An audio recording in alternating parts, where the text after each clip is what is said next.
그 영화 중에 쉰들러 리스트 들어보셨나요? 보셨나요 혹시? 쉰들러 리스트? 네. 네.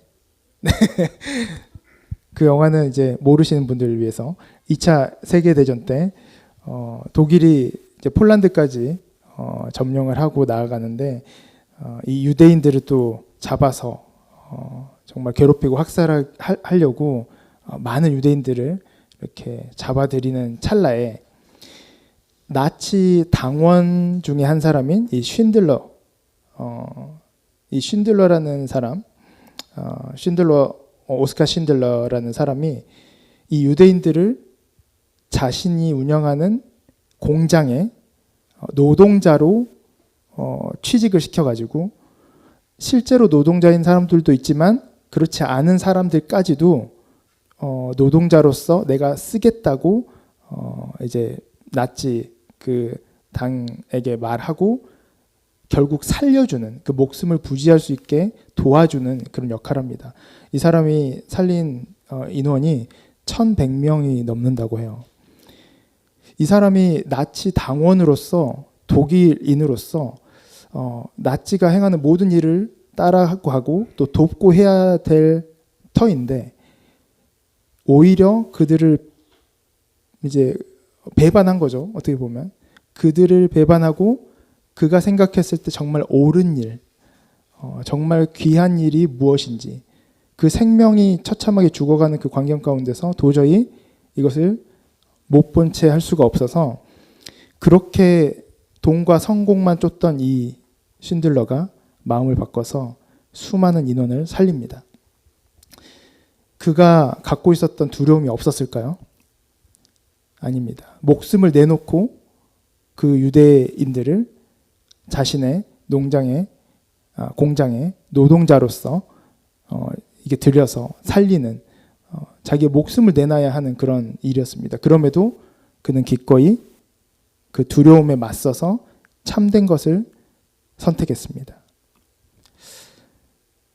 그의 욕심을 버리고 정말 아름답고 그 가치 있는 일을 위해서 자신의 그 목숨을 내던진 그의 업적을 통해서도 우리가 많은 것을 또 되뇌이고 깨달을 수 있는데요. 이처럼 자신의 유익을 포기하고 그것을 넘어선 더 나은 그 가치, 그리고 그 가치가 훼손되거나 내가 지키지 못했을 때 오는 두려움이 세상에 안주하고 세상에 타협하는, 세상이 주는 두려움보다 더 커서 내가 옳은 것을 선택했다는 그 이야기를 이 쉰들러 리스트를 통해서 또 엿볼 수 있는 것 같습니다. 오늘 이 본문 잠언 3장 7, 8절의 말씀은 여호와를 경외함이 무엇이고 또 우리의 삶에 어떠한 영향을 미치는지 그것을 말하고 있습니다. 그리스도인으로서 이 땅을 살아갈 때 그 어떤 것보다 우리가 두려워해야 하는 존재, 바로 하나님 아버지, 그 하나님을 경외함으로부터 비롯되는 삶의 모습은 어떠한지 또 나누고자 합니다. 우리 다시 한번 본문을 읽어보겠습니다. 7절 시작. 스스로 지혜롭게 여기지 말지어다. 여호와를 경외하며 악을 떠날지어다. 아멘. 이 잠언서 본문, 오늘의 본문 말씀은 솔로몬이 사랑하는 아들에게 진심 어린 이 말들로 쓰여져 있습니다. 진심 어린 말들로 쓰여진 내용입니다. 그 오랜 시간 동안 솔로몬이 그 대대손손 그 왕과 그 조상들의 지혜들, 그리고 그 지혜들을 기록한 그런 문서들, 그런 또 말로 전해지는 그런 지혜들, 또 이야기들, 이 수많은 것들을 통해서 솔로몬이 이 직간접적으로 경험한 거죠. 그가 정리한 삶의 원리들, 그리고 그가 경험했던 것도 있지만 또 경험하지 못했던 그런 수많은 이야기들 속에서 삶의 그 원리들을 뽑아내고 지혜들을 뽑아내서 편찬한 것입니다. 그 잠언서를 지금 사랑하는 아들에게 격언의 형식으로, 조언의 형식으로 말하고 있는 것입니다. 그래서 솔로몬이 정말 사랑하는 그 아들에게 지금까지 내가 깨닫고 배우고 확인했던 그 인생의 진리라고 할 수 있는 그것들을 압축시킨 말이 바로 이것입니다. 스스로 지혜롭게 여기지 말고 여호와를 경외하며 악을 떠날지어다. 이 구절을 그냥 피상적으로 그 내용을 볼 때 스스로 지혜롭게 여기는 것, 여호와를 경외하는 것, 악을 떠나는 것, 이런 식으로 세 가지의 카테고리로 이렇게 나누어 볼 수 있는데요. 이것이 서로 다 연결되어 있습니다. 즉 스스로 지혜롭게 여기지 않는 것은 여호와를 경외하는 것이고 또 악을 떠나는 것으로 연결이 됩니다. 반대로 스스로 지혜롭게 여기는 것은 여호와를 경외하지 않는 것이고 악에 거하는 것으로 우리가 받아들일 수 있습니다. 이는 잠언서의 또 다른 말씀에도 명확히 하고 있는데요. 우리가 두 절만 보겠습니다. 시작, 같이 읽어볼게요. 시작. 여호와를 경외하는 것은 악을 미워하는 것이라. 나는 교만과 거만과 악한 행실과 패역한 입을 미워하느니라. 아멘. 여기서도 여호와를 경외하는 것은 악을 미워하는 것이라고 말하고 있고요. 이거는 제가 읽어드릴게요. 인자와 진리로 인하여 죄악이 속하게 되고 여호와를 경외함으로 말미암아 악에서 떠나게 되느니라. 여호와를 경외함으로 말미암아 악에서 떠날 수 있다고 말합니다. 즉 여호와를 경외하는 것, 악을 미워하는 것, 악에서 떠나는 것, 그리고 스스롭게 지혜롭게 여기는 것, 이것들의 상관관계를 우리가 볼 수 있습니다. 즉 여호와를 경외하는 것은 내 욕심과 죄악을 따르는 것과는 철저히 대립된다는 것입니다. 사실 이 두 가지의 방향성을 놓고 우리는 매 순간 선택을 하면서 살아갑니다. 내 생각과 마음, 그로부터 드러나는 내 말과 행동은 어떤 동기와 의도를 갖고 있는지, 여호와를 경외하는 마음에서부터 드러난 것인지, 내 안에 죄악을 따라가는 것인지, 우리는 매 순간에 이 선택을 하며 살아갑니다. 오늘 본문에서 한 가지 더 살펴보고자 하는 것은 표현의 특징이 있는데요. 솔로몬이 살펴본 그 인생의 전반적인 그런 자연스러운 일반적인 상태를 우리가 확인할 수 있습니다. 무슨 말이냐면 솔로몬은 여기서 스스로 지혜롭게 여기지 말라고 합니다. 그렇죠? 그리고 여호와를 경외하라고, 악을 떠나라고 당부합니다.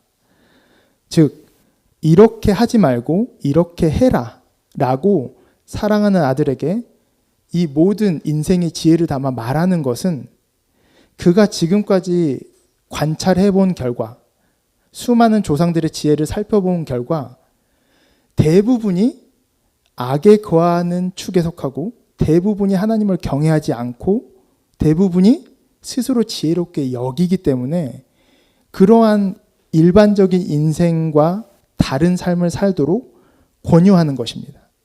그것도 사랑하는 아들에게요.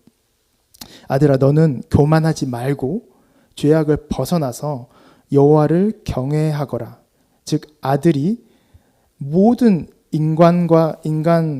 사람들과 같이 똑같은 그 위치, 똑같은 죄성 가운데 머무르는 것이 아니라 그것을 이겨내고 극복하고 반드시 나아가야 하는 그 방향, 여호와를 경외하는 것, 그것을 향하여 나아가라고 아버지로서 말하고 있는 것입니다.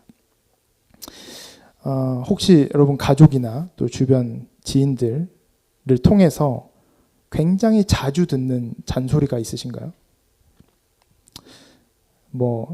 흔히 가족, 이제 집 안에서 그런 잔소리 중에 가장 많이 듣는 잔소리 중에 몇 가지를 뽑는다면 흔히 이제 대부분 예외도 있겠지만 빨래에 관련해서 양말을 벗어놓을 때 양말을 좀 이렇게 쭉 펼쳐서 넣지 않고 그냥 만 상태로 넣는다든지, 또 치약을 짜는데 중간부터 짜거나 뚜껑을 닫지 않다든지, 뭐 그런 경우가 있을 수 있잖아요. 흔히 말하는.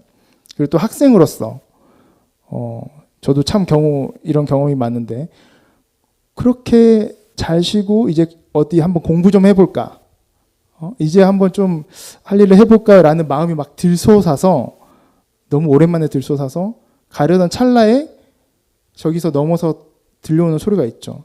이제 공부 좀 해라. 그러면 그 마음이 싹 식으면서 내가 공부하지 않아도 될 만한 핑계가 생기는 것 같고, 내 감정이 그것을 뒷받침해 주는 것 같고, 그렇죠.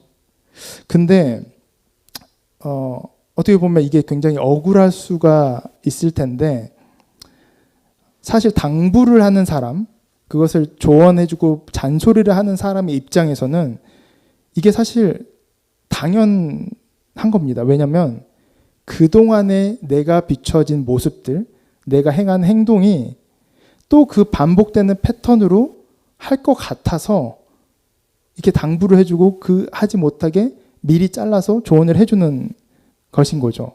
그러니까 평소에 그 모습을 많이 봤기 때문에 그런 잔소리가 나오는 것입니다. 이처럼 일반적인 인생들의 그 상태가 여호와를 경외하는 모습보다는 교만하고 죄악을 따르는 행태들을 보이고 있다는 것이죠. 그래서 솔로몬이 그러한 방향성을 이 아들에게 제시를 하며 당부하는 것입니다. 죄로 인해 하나님으로부터 분리되어서 죽음을 향해 달려가고 있는 우리 인생의 현 주소를 나낱이 말해줍니다. 이 7절에 이어지는 결과로서 8절을 우리가 보겠습니다. 이것이 내 몸의 양약이 되어 내 골수를 윤택하게 하리라. 아멘. 7절에 이 전제되었던 일반적인 인생의 상태와 연결시켜서 본다면, 이건 역시 양약이 되어 내 골수를 윤택하게 한다는 이 내용이 어떻게 보면 그렇지 않은 일반적인 상태를 우리가 생각해 볼 수 있는 것 같아요. 즉 양약이 필요한 몸의 상태를 우리가 가지고 있고, 윤택하게 될 필요가 있는 골수의 상태를 우리가 일반적으로 유추해 볼 수가 있다는 거죠. 7절처럼. 근데 이 8절이 의미하는 바를 보다 좀 구체적으로 살펴보기 원합니다. 왜냐하면 이것은 단순히 7절의 결과로서 여호와를 경외하면 몸의 어떤 약함과 질병이 낫고 육체적으로 건강해진다는 그런 의미가 될 수 있는데요.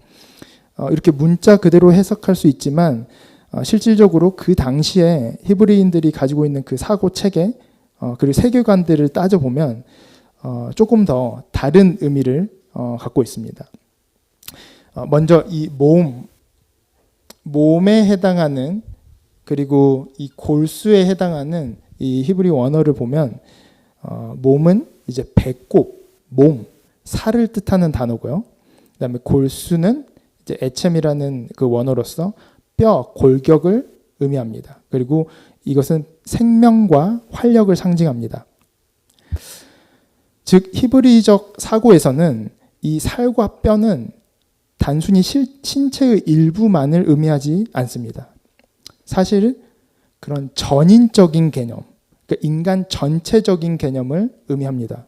그거는 신체적, 물리적, 정신적, 영적 상태의 모든 것을 포괄하는 그 의미를 가지고 있습니다. 즉 인간을 구성하는 모든 측면이 서로 밀접하게 연결되어 그 의미를 갖고 있는 것입니다. 그렇기에 8절이 의미하는 바, 이 8절이 뜻하는 바는 이 육체적인 건강뿐만 아니라 전인적인 영혼이 평안하고 형통한 그런 삶의 가장 복된 것을 말하고 있습니다. 그래서 7, 8절을 이제 합쳐서 정리하면 여호와를 경외함을 통해 육체가 건강하게 된다는 것은 하나님과의 온전한 관계 안에서 그 생명력을 끊임없이 공급받고 활력 있는 삶을 산다는 것을 말합니다. 이걸 좀 더 다르게 좀 더 풀어서 말하면 주님 안에서 전인적으로 복되고 형통한 삶을 사는 것, 즉 모든 그리스도인들이 궁극적으로 바라고 누려야 하는 삶을 말하고 있습니다. 우리 다 같이 한번 읽어보겠습니다. 시편 128편 1절에서 2절까지인데요. 시작. 여호와를 경외하며 그의 길을 걷는 자마다 복이 있도다. 내가 내 손이 수고한 대로 먹을 것이라. 내가 복되고 형통하리로다. 아멘. 즉 여호와를 경외하며 주와 동행하는 것은 복되고 형통한 삶이라고 말할 수 있습니다. 하나님이 주신 복을 누리고 형통하다는 것은 세상 안에서 성공하고 사람들에게 인정받고 존중받으며 모든 일들이 잘 풀리는 그런 표면적인 현상을 의미하는 것은 아닙니다. 내가 마주하는 일들이 잘 풀리든 안 풀리든 드러나는 현상보다는 하나님과 동행한다는 그 본질에 초점이 있습니다. 오늘 본문을 종합해 보면 여호와를 경외함으로 또 주 안에서 이 형통한 삶, 이 복된 삶을 살 수 있다는 것이죠. 하지만 이 여호와를 경외하는 것은 말처럼 쉽진 않죠. 그 이유는 우리가 가진 죄의 성향 때문이죠. 본성적으로 하나님 자체를 거부하는 우리 육신의 소욕, 우리 이 죄성이 끊임없이 일어나기 때문입니다. 다 함께 읽어보겠습니다. 로마서 8장 7절 말씀입니다. 시작. 육신의 생각은 하나님과 원수가 되나니 이는 하나님의 법에 굴복하지 아니할 뿐 아니라 할 수도 없음이라. 아멘. 나를 넘어뜨리려 하는 사단의 유혹도 이와 더불어 계속하여 이어집니다. 우리의 죄성을 부추깁니다. 예수 그리스도로 인해서 구원받고 또 믿음으로 이 땅을 살아가는 모든 그리스도인들에게도 솔로몬이 관찰하였던 일반적인 인생들의 죄성이 여전히 보인다는 것입니다.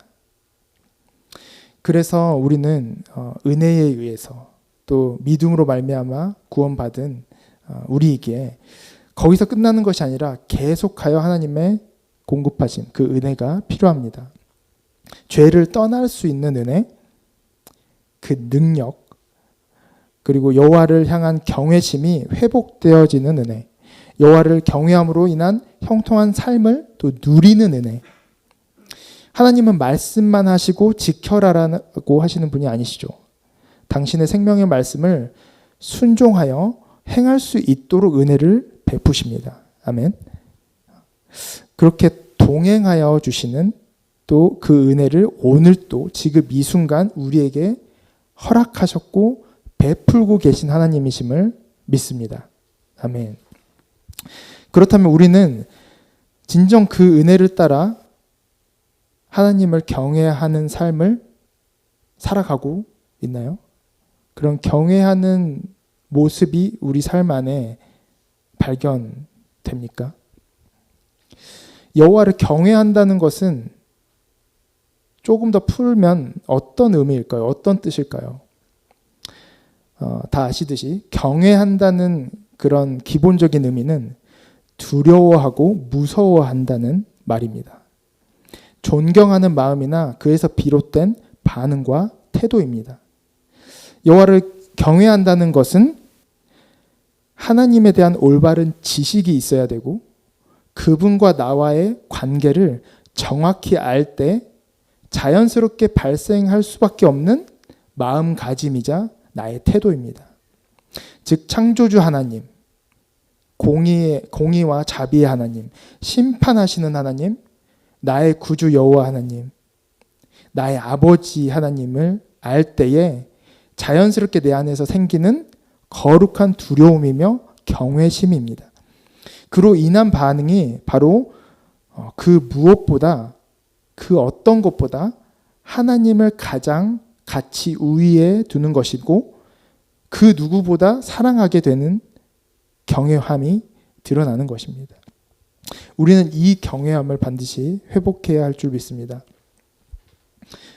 이는 우리가 두려워하는 것과 우리가 가치 있게 여기는 것들이 늘 상관관계가 있는 것을 통해서 더 깊이 또 묵상을 해볼 수가 있습니다. 두려워하는 것 그리고 우리가 가치 있게 여기는 것은 항상 붙어 다닙니다. 마태복음 10장 28절 말씀 함께 읽어보겠습니다. 몸은 죽여도 영혼은 능히 죽이지 못하는 자들을 두려워하지 말고 오직 몸과 영혼을 능히 지옥에 멸하실 수 있는 이를 두려워하라. 아멘. 말씀에서도 말하듯이 몸은 죽여도 영혼은 능히 죽이지 못하는 자들. 하지만 몸을 죽일 수 있단 말이죠. 영혼은 죽이지 못하지만 몸을 죽일 수 있어요. 내 몸을 죽일 수 있다면 두려울까요? 안 두려울까요? 두렵죠. 그렇죠? 맞습니까? 근데 이 사람은 내 몸만 죽일 수 있어. 내 영혼은 못 죽여. 근데 이 옆에 다른 분은 내 몸도 죽일 수 있지만 내 영혼까지도 죽일 수 있는 사람이에요. 분이에요. 그렇다면 이 두 존재 중에 이제 파워 게임을 하는 겁니다. 이제 군대에서는 이제 그런 장난들을 많이 치는데, 뭐 저녁이 며칠 안 남은 병장 선임이 있고, 앞으로 군 생활을 1년 이상 함께 할 상병 선임이 있다고 했을 때, 둘 중에 누구의 말을 들어야 할지 선임들끼리 장난을 칩니다. 야, 이거 해. 근데 이 선임은 이거 하지 마. 그러면 저는 이제 생각을 해야 되죠. 둘 중에 누구의 말을 들어야 될까? 둘 다 두렵긴 한데 누구의 능력, 누구의 말을 들어야 내가 더 평안하고 안전할까? 그나마 덜 두려워질까? 잘 판단해야 됩니다. 정말 어려운 문제였어요, 사실. 이처럼 몸은 죽여도 영혼을 능히 죽이지 못하는 자를 두려워하지 말고 몸과 영혼을 능히 지옥에 멸할 수 있는 일을 두려워하라고 합니다. 이 두려움보다 더 큰 두려움이 있을 때 우리는 그 큰 두려움으로 인해서 누구를 따라야 할지 정해진다는 것이죠. 즉, 가치의 입장에서 본다면 내 몸만 버릴 거냐, 내 몸만 포기할 수 있냐, 아니면 몸과 영혼을 둘 다 포기해야 되는 상황이라면 무엇을 택할 것인가? 당연히 몸만 버릴 수 있는 것을 택하겠죠. 몸과 영혼의 그 가치는 말해 뭐 하겠습니까? 그렇죠? 항상 그 두려움은 가치와 같이 갑니다. 흔히 이제 영화에서도 그런 장면들이 많이 연출되는데, 이 가족의 위협이 닥쳤을 때, 내가 사랑하는 사람의 생명의 위협이 닥쳤을 때, 납치당하거나 아니면 정말 사고로 인해서 절체절명의 위기 속에 있다든지, 그러면 나는 내가 너무나 사랑하는 사람, 내 목숨보다 더 사랑하는 가치를 가진 이 사람을 위해서 돈이 문제겠습니까? 수억만금을 줘서라도 그 납치한 사람으로부터 내 가족을 구원하고, 또 실제로 내가 이 사람 대신에 내 목숨을 다해서 목숨을 던져서라도 이 사람을 살릴 수 있다면 살리고자 하는 게 사람입니다. 그만큼 내 목숨보다 가치 있다고 여기기 때문이죠. 즉, 내 목숨을 잃는 것이 더 두려운가? 이 사랑하는 이 사람을 잃는 게 더 두려운가에 대한 이제 포지셔닝이 또 바꿔질 수 있는 거죠.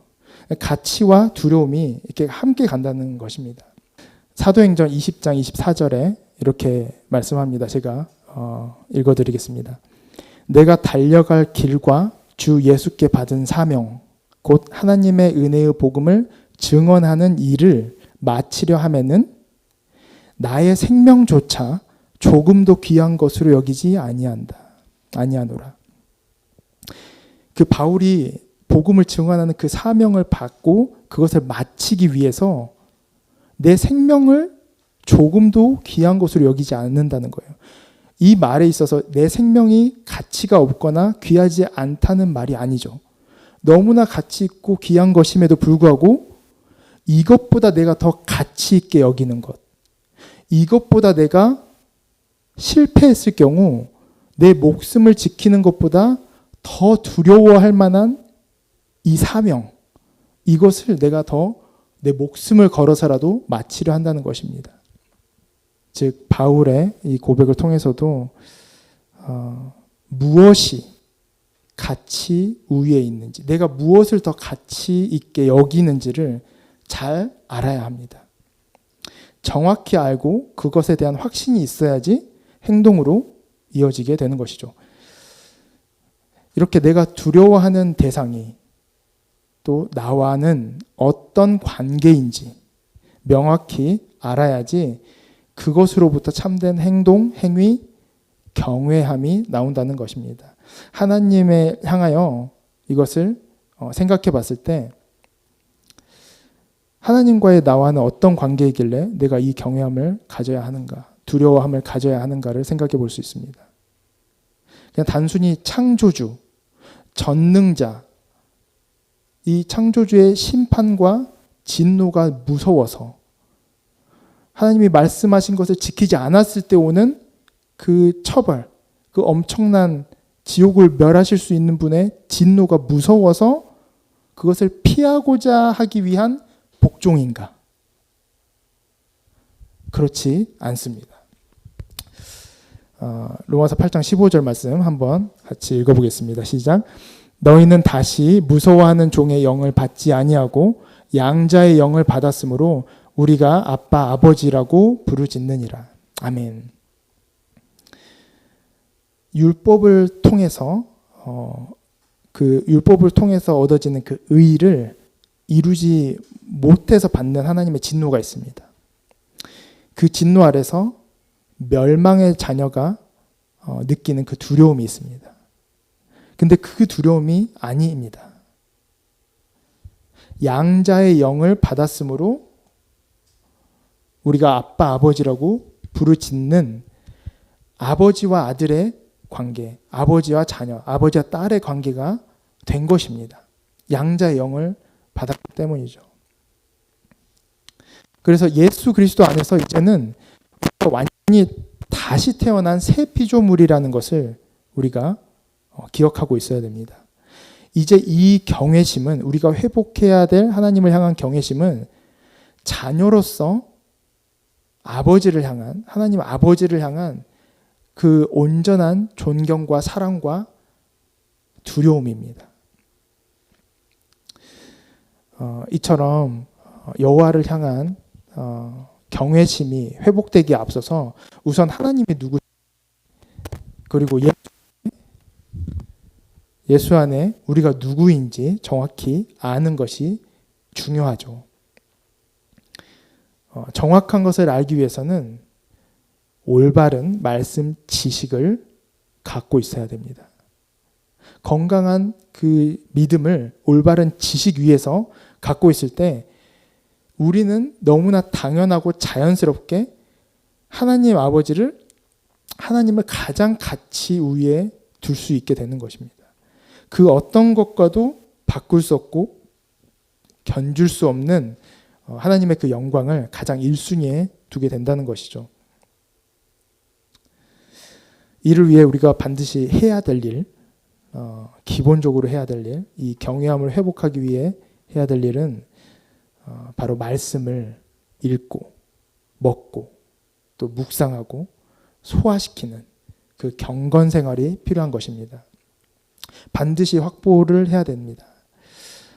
두려워하는 종의 영을 갖고 안 하면 심판받고 혼나니까 그렇게 할 텐데, 정말 내가 자녀로서 이것을 순종하고 경건 생활을 한다는 것은 내가 이거를 너무나 가치 있게 여기기 때문에, 내가 진정으로 원하고 기뻐하는 것이기 때문에 하는 것입니다.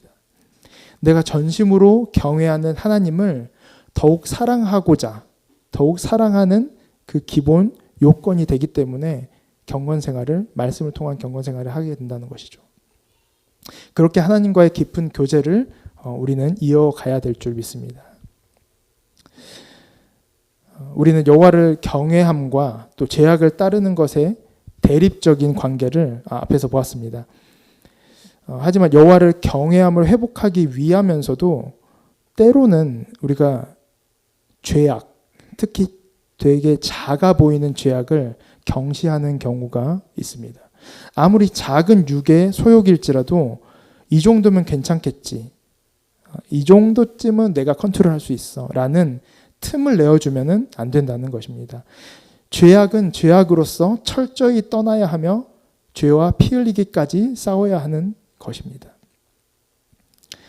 사랑한다고 하면서, 존중한다고 하면서 그와 반대되는, 대립되는 행동을 같이 겸한다면 그건 온전하지 못한 것일 테고 어떻게 보면 더 모욕적으로 보일 수도 있습니다. 사랑하는 사람, 이제 배우자를 예로 들어서 생각을 해보면 저는 이제 가끔씩 아내에게 제가 요리를 좋아해서 시간이 되면 요리를 해주려고 합니다. 아내를 위한 것도 있지만 저는 또 제가 맛있게 먹고 싶기 때문에 하는 것도 있습니다. 그래서 어찌됐든 그 맛있게 요리를 최선을 다해서 해서 아내가 기뻐하는 모습을 보면 저도 기쁩니다. 근데 그 식탁에서 같이 식사를 하면서 교제를 하고 대화를 오가는 것이 아니라 밥은 맛있게 따로 먹는다면, 서로가 제가 그렇게 아내를 기쁘게 해주는 음식을 해주고 같이 식사를 하면서도 저 혼자 핸드폰을 보고 뭐 소셜미디어를 하고 유튜브를 보고 혼자 이러고 있다면 아내는 그 기쁨이 지속되지 않을 것입니다. 아내가 싫어하는 행동일 거예요. 맞죠? 네, 예전에는 그걸로 몇 번 이제 소리를 들은 적이 있습니다. 물론 지금은 아니죠. 이처럼 이런 아내를 위해서 해주는 그 음식 앞에서 이런 아내가 싫어하는 행동을 또 동반해서 같이 하고 있다면 이것은 온전한 사랑이라고, 정말 아내를 존중하며 사랑하는 태도라고 볼 수 없을 것입니다.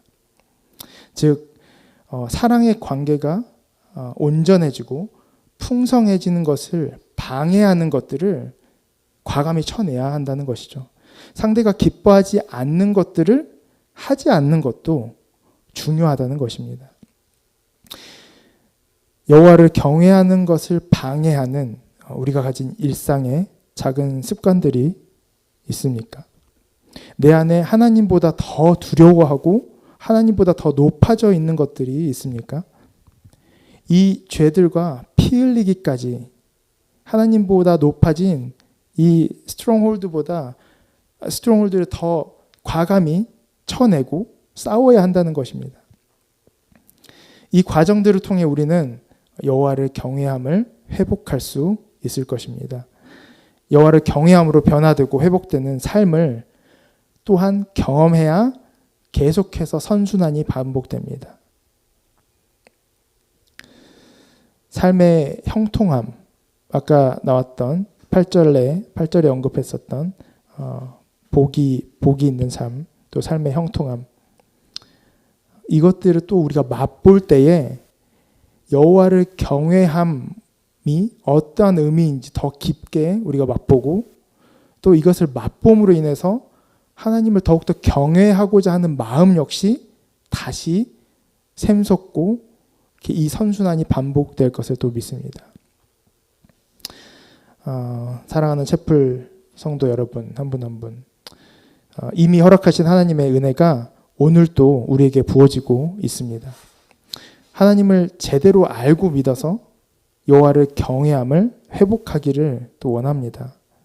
그 은혜를 따라 오늘도 우리가 죄와 싸우고 그 온전한 사랑으로 나아가기 원합니다.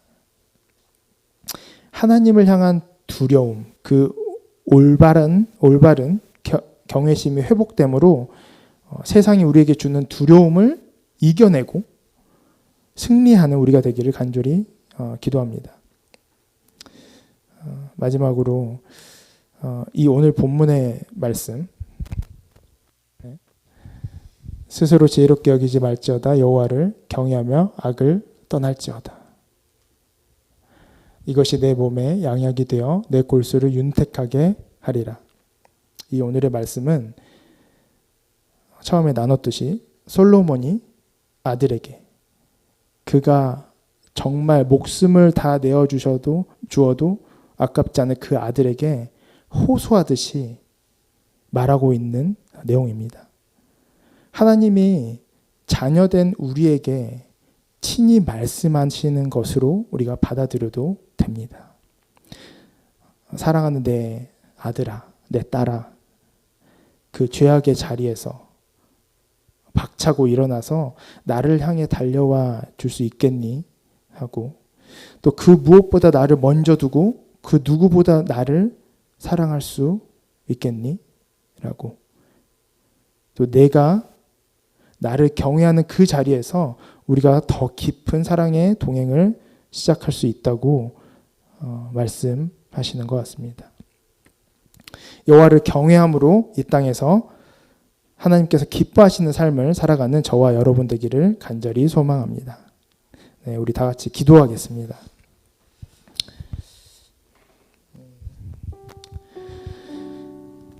하나님, 이 땅에 또 무수히 많은 상황들, 환경들, 그 사건들이 우리 앞에 닥칩니다.